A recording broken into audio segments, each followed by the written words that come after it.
الحمد لله نحمده ونستعينه ونستغفره ونعوذ بالله من شرور أنفسنا ومن سيئات أعمالنا من يهده الله فلا مضل له ومن يضلل فلا هادي له وأشهد أن لا إله إلا الله وحده لا شريك له وأشهد أن محمدا عبده ورسوله يا أيها الذين آمنوا اتقوا الله حق تقاته ولا تموتن إلا وأنتم مسلمون يا أيها الناس اتقوا ربكم الذي خلقكم من نفس واحدة وخلق منها زوجها وبث منهما رجالا كثيرا ونساء واتقوا الله الذي تساءلون به والأرحام إن الله كان عليكم رقيبا يا أيها الذين آمنوا اتقوا الله وقولوا قولا سديدا يصلح لكم أعمالكم ويغفر لكم ذنوبكم ومن يطع الله ورسوله فقد فاز فوزا عظيما أما بعد فإن خير الحديث كتاب الله وخير الهدي هدي محمد صلى الله عليه وسلم وشر الأمور محدثاتها وكل محدثة بدعة وكل بدعة ضلالة وكل ضلالة في النار۔ بزرگوں، نوجوان ساتھیوں، ابھی جو خطبہ آپ کے سامنے پڑھا گیا ہے میں مناسب سمجھتا ہوں کہ بالکل ہی اختصار کے ساتھ اس کا مفہوم آپ کے سامنے رکھ دیا جائے تاکہ یہ سمجھنے میں آسانی ہو کہ اللہ کے نبی صلی اللہ علیہ وسلم نے کسی بھی مجلس کو دین کی بنیادی باتوں سے محروم نہیں رکھا تھا۔ یہ وہ خطبہ ہے جو اللہ کے نبی صلی اللہ علیہ وسلم عام طور سے جمعہ کے دن، عیدین کے دن اور عام مجلسوں میں تشریف فرما ہوتے تھے، یہ خطبہ پڑھتے تھے، اور ساتھ ساتھ نکاح کی مجلس میں بھی آپ یہ پہلے خطبہ پڑھتے اور پھر اس کے بعد ایجاب و قبول کراتے تھے۔ اس خطبہ میں سب سے پہلے اللہ کی تعریف کی گئی ہے، اللہ سے مدد مانگی گئی ہے، اللہ سے مغفرت کا سوال کیا گیا ہے، اعمال کی خرابی سے اور نفس کی شرارت سے اللہ کی پناہ چاہیے گی۔ پھر اس حقیقت کا اظہار کیا گیا ہے کہ جس انسان کو اللہ تبارک و تعالی ہدایت دینا چاہے دنیا کی کوئی طاقت اسے گمراہ نہیں کر سکتی ہے، اور اگر کسی بدنصیب انسان کے لیے اللہ ہی نے ہدایت کا دروازہ بند کر دیا ہو تو دنیا کے سارے مبلغین اور مصلحین مل کر بھی اس کی اصلاح نہیں کر سکتے۔ پھر اس کے بعد اس کلمے کا اظہار ہے کہ جس کے اقرار کرنے کے نتیجے میں ایک غیر مسلم مسلمانوں کی جماعت میں شامل ہو جاتا ہے، وہ کلمہ اشہد ان لا الہ الا اللہ وحدہ لا شریک لہ واشہد ان محمدا عبدہ ورسولہ، میں گواہی دیتا ہوں کہ اللہ کی سوا عبادت کے لائق کوئی نہیں ہے، وہ تنہا ہے، اس کا شریک کوئی نہیں ہے، اور میں گواہی دیتا ہوں کہ محمد صلی اللہ علیہ وسلم اللہ کے بندے اور اس کے رسول ہیں۔ اس کے بعد قرآن مقدس کی مختلف 3 جگہوں سے 4 آیات کریمہ کی تلاوت ہوتی ہے۔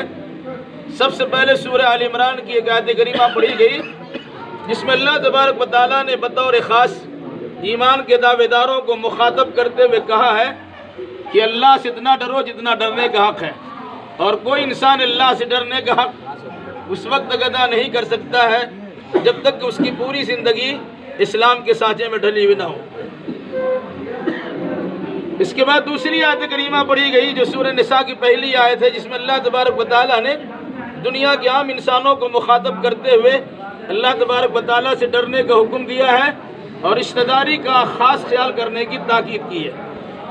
دنیا میں انسان کس طرح اس سلسلے میں کچھ باتیں بتلائی کہ آدم علیہ السلام کو بنایا، انہی کے بائیں پسلی سے حضرت حوا کو نکالا، اور ان دونوں کے میل ملاپ سے عورت و مرد پر مشتمل بے انتہا انسان کو دنیا میں آباد کر دیا۔ اللہ سے ڈرتے رہنا اور رشتہ داری کا خاص خیال کرنا، اگر اس سلسلے میں کسی قسم کی کوتاہی کرو گے تو جان لو کہ تمہاری ساری حرکتوں پہ اللہ کڑی نگاہ رکھے ہوا ہے۔ تیسری اور چوتھی آیت کریمہ سورہ احزاب کی پڑھی گئی ہے جس میں اللہ تبارک و تعالیٰ نے پھر ایک بار اہل ایمان کو مخاطب کرتے ہوئے اللہ تبارک و تعالیٰ سے ڈرنے کا حکم دیا ہے اور ساتھ ساتھ تاکید کی ہے کہ جب بھی بولو تو بالکل سچی پکی اور باوزن بات بولا کرو۔ پھر اس کا فائدہ بتلایا گیا کہ اللہ تمہارے عملوں کو سدھار دے گا اور تمہارے گناہوں کو بخش دے گا، اور ساتھ میں فرمایا کہ جو انسان صرف اللہ کی عبادت کرتا ہے اور وہ عبادت محمد الرسول اللہ صلی اللہ علیہ وسلم کے طریقے کے مطابق بجا لاتا ہے، ایسے انسان کو بڑی کامیابی کی خوشخبری سنائی جاتی ہے۔ پھر اس کے بعد خطبہ کا بالکل آخری حصہ ما بعد، تمام باتوں میں سب سے بہترین بات کتاب اللہ یعنی قرآن مقدس کی بات ہے، اور تمام طریقوں میں سب سے بہترین طریقہ محمد الرسول اللہ صلی اللہ علیہ وسلم کا طریقہ ہے، جس کا نام حدیث اور سنت ہے۔ تمام چیزوں میں سب سے بدترین چیز دین میں اپنی جانب سے کسی نئی چیز کی شروعات و ایجاد کرنا ہے، جنہیں شریعت کی اصطلاح بدعت کہا جاتا، وَكُلُّ بِدْعَةٍ ضَلَالَةٍ وَكُلُّ ضَلَالَةٍ فِي النَّارِ۔ ہر بدعت گمراہی ہوتی ہے اور گمراہی کا انجام جہنم کے سوا کچھ نہیں۔ بس ایک منٹ آپ کا اور لیں گے۔ جن آیات کو خطبہ مسنونہ میں شامل کیا گیا ہے بطور خاص، ان آیتوں میں اللہ تبارک و تعالیٰ سے ڈرنے کا حکم ہے۔ اس کی وجہ یہ بتائی جاتی ہے کہ انسان کو معمولی سی تکلیف لاحق ہوتی ہے، رونا دھونا شروع کرتا ہے، اللہ اللہ خوب کرتا ہے، لیکن جب تھوڑی سی خوشی حاصل ہوتی ہے تو اللہ کو فراموش کر جاتا ہے۔ شادی بیاہ کی تقریب بھی خوشی کی تقریب ہے۔ یہ حکم دیا گیا کہ اپنی خوشی کی خاطر شریعت اسلامیہ کی دھجیاں نہ اڑا کے رکھ دینا، بلکہ خوشی کا معاملہ ہو یا غمی کا، اللہ سے ڈر کر انجام دینے کی کوشش کرنا۔ اسی خطبہ کی یاد میں اس میں یہ پیغام بھی دیا گیا کہ جب بھی بولو تو بالکل سچی پکی باوطن بات بولا کرو۔ آپ سنتے ہیں دلہا سے پوچھا جاتا ہے فلاں بچی کا نکاح فلاں فلاں گواہ کی موجودگی میں، فلاں کی وکالت میں اتنے مہر کے بعد آپ سے کیا گیا، آپ نے قبول کیا؟ دلہا کہتا ہے میں نے قبول کیا۔ قرآن کہتا ہے کیا کہہ رہے ہو ذرا سوچ کے کہو۔ جب تم کہو کہ میں نے قبول کیا، اس کا مطلب یہ ہوگا جو کھاتے ہو وہی کھلانا ہوگا، جو پہنتے ہو اسی اسٹینڈرڈ کا پہنانا ہوگا، جہاں رہتے ہو اپنی سہولت کے مطابق وہیں رکھنا پڑے گا، اس کے دکھ درد میں تم کو شامل ہونا ہوگا، اس کی خوشی بھی تمہاری شرکت ضروری ہے۔ ان تمام تر ذمہ داریوں کو نبھانے کے لیے تیار ہو تو مجمع میں سب کے سامنے کہو کہ میں نے قبول کیا۔ اور اگر اس کے بعد کسی قسم کی کوتاہی کی گئی تو اللہ اس سے پہلے یاد دلا چکا ہے کہ رشتہ داری کا خاص خیال کرنا۔ اس سلسلے میں کسی قسم کی کوتاہی کرو گے تو اللہ تبارک و تعالیٰ تمہاری حرکتوں پہ نگاہ رکھے ہوئے ہے۔ اس سے پہلے اللہ تبارک و تعالیٰ اسی خطبہ کی یاد دلا چکا ہے کہ انسان کو موت سے دوچار ہونا ہے۔ جہاں نئی زندگی کی شروعات ہوتی ہے وہاں اللہ تبارک و تعالیٰ موت کی یاد دلا کر محتاج زندگی گزارنے کی تاکید فرمائی۔ اسی خطبہ کے بالکل اخیر حصے میں ہر انسان کہتا ہے کہ سب سے بہترین بات اللہ کی بات یعنی قرآن مقدس کی بات ہے، لیکن عملی زندگی میں چیز ہمیں نظر نہیں آتی۔ انسان مرنے کے لیے تیار ہے، قرآن کے خلاف بولنے والوں کی زبان کاٹنے کے لیے تیار ہے، لیکن قرآن پر عمل کرنے کے لیے تیار نہیں۔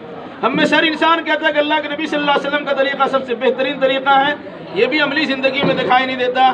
نت نئے رسم و رواج کی پابندیاں ہوتی ہیں اور مختلف قسم کی خیالات انسان جنم لیتا ہے اور اس کو فروغ دیتا رہتا ہے، جبکہ اللہ کے نبی صلی اللہ علیہ وسلم نے شادیاں بھی کی ہیں، بیٹیوں کی شادیاں کی ہیں، صحابہ اور صحابیات کی شادی کی ہے۔ آپ نے کس طرح شادی کی وہ ہمارے سامنے دستور ہے۔ ہم میں سے ہر انسان کہتا ہے سب سے خطرناک چیز دین میں نئی چیز کی ایجاد، جس کو بدعت کہا جاتا ہے۔ عام طور سے نکاح کے موقع پر بھی اس قسم کے بدعت و خرافات جنم لے چکے ہیں اور لوگ اس کو کرتے ہی رہتے ہیں۔ چونکہ اللہ کے نبی صلی اللہ علیہ وسلم کا خطبہ تھا، عربی میں تھا، میں نے مناسب سمجھا اس کا مفہوم آپ کے سامنے رکھ دیا جائے تاکہ آئندہ کی زندگی میں عمل کرنے کی کوشش بھی کی جا سکے۔ آخر میں ایک بات کے بعد ختم کرتے ہیں۔ عام طور سے دیکھا جاتا ہے کہ نکاح قبول کرانے کے بعد دلہا سے کہتے ہیں کہ کھڑا ہو کے السلام علیکم۔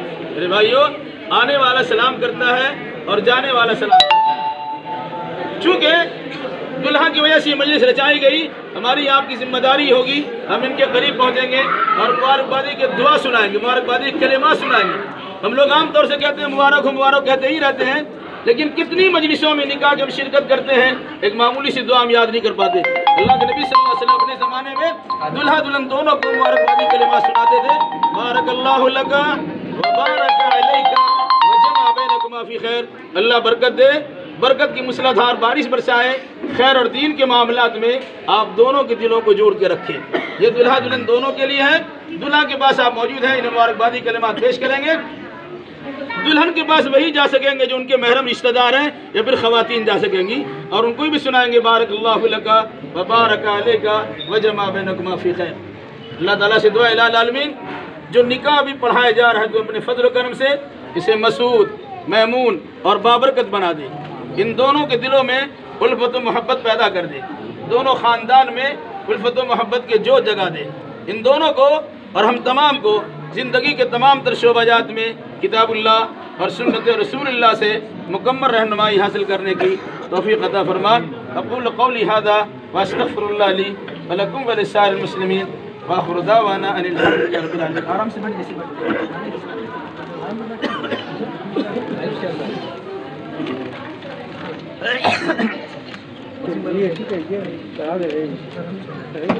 جی دیکھیے، دلہا کا نام ہے محمد فہد جبران، ان کے والد کا نام ہے شفیق احمد۔ دلہن کا نام ہے شفق مریم، ان کے والد کا نام ہے ساجد افضل۔ وکالت میں وکیل خود ہی ہے جناب ساجد افضل صاحب۔ ایک گواہ ہے جناب اعجاز احمد ولد شفیع عالم مرحوم۔ دوسرے گواہ ہے مشتاق احمد ولد مولانا محمد یعقوب صاحب مرحوم۔ مہر ہے 75,000 روپیے نقد بشکل زیور۔ مجلسی گواہ میں جناب ادیب الرحمان صاحب اور جناب اشتیاق صاحبان ہیں۔ عزیزہ شفق مریم سلمہ بنت ساجد افضل، جناب ساجد افضل صاحب کی وکالت میں، اور جناب اعجاز احمد اور جناب مشتاق احمد صاحبان کی شہادت و گواہی میں حاضرین مجلس کے سامنے 75,000 روپیے سے تیار کردہ زیور کی عوض آپ کی زوجیت میں شفق مریم کو میں نے دیا۔ کیا آپ نے قبول کیا؟ زور سے کہے، کیا آپ نے قبول کیا؟ میں نے قبول کیا۔ بارک اللہ لک و بارک علیک وجمع بینکما فی خیر۔ اللہ برکت دے، برکت کی مسلسل بارش برسائے، خیر اور دین کے معاملات میں آپ دونوں کے دلوں کو جوڑ کر رکھے۔